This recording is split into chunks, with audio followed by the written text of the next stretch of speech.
আমরা পাউরুটি দিয়ে আজকে বানাচ্ছি স্যান্ডউইচ।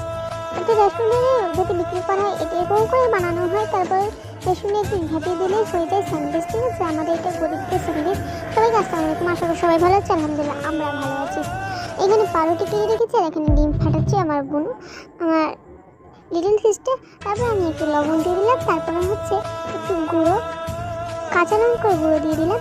আমাদের বাড়িতেই বানানো, আমাদের গাছের লঙ্কা, অনেক ঝাল আর মজাই লাগে খেতে। আমি দিয়ে দিলাম অল্প করে, যাতে ঝাল না বেশি হয়, আমি বেশি ঝাল খাই না, আর একটু ঝাল হলে কোনো অসুবিধা নেই। তারপরে দিয়ে দিলাম আমি হলুদের গুঁড়ো পরিমাণ মতো। তারপরে দেখলাম যে একটু ঘুরতে হবে, থেকে ঘুরলে তৈরি হয়ে যাবে মশলাটা। তারপরে আমি একটু পাউরুটি দিলে আমার স্যান্ডউইচ বানানো কমপ্লিট হবে। তো আমি এখন ধরে দিলাম আখা।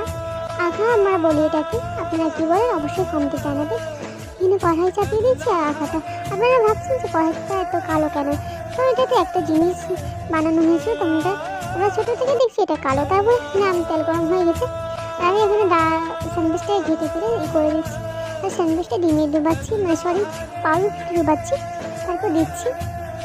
তারপর দিয়ে দিলাম একটা স্যান্ডউইচ। আমরা বলছি পাউরুটি দিয়ে ডিম।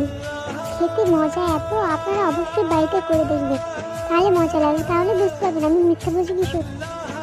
পরিমাণ মতো লবণ, পরিমাণ মতো হলুদ, এগুলো দিলে বেশ মজা লাগবে খেতে। আর অবশ্যই লাইক সাবস্ক্রাইব করতে ভুলবেন না, কারণ একটা লাইক করে দিলে আপনার টাকা পয়সা কমে যাবে। নাকি আপনার টাকা লাগে বলুন তো? প্লিজ চ্যানেলটা সাবস্ক্রাইব করে দিন, আমাকে বেশি করে সাপোর্ট করুন, আপনাদের একটু মজাদার ভিডিও দেবো। আর ওরে বাপরে কত সুন্দর দেখতে পাচ্ছেন মুহূর্তে লেগেছে। আর এখানে আমার স্যান্ডউইচ রেডি হয়ে গেছে। ভিডিও ভালো লাগলে অবশ্যই লাইক সাবস্ক্রাইব করবেন, বানিয়ে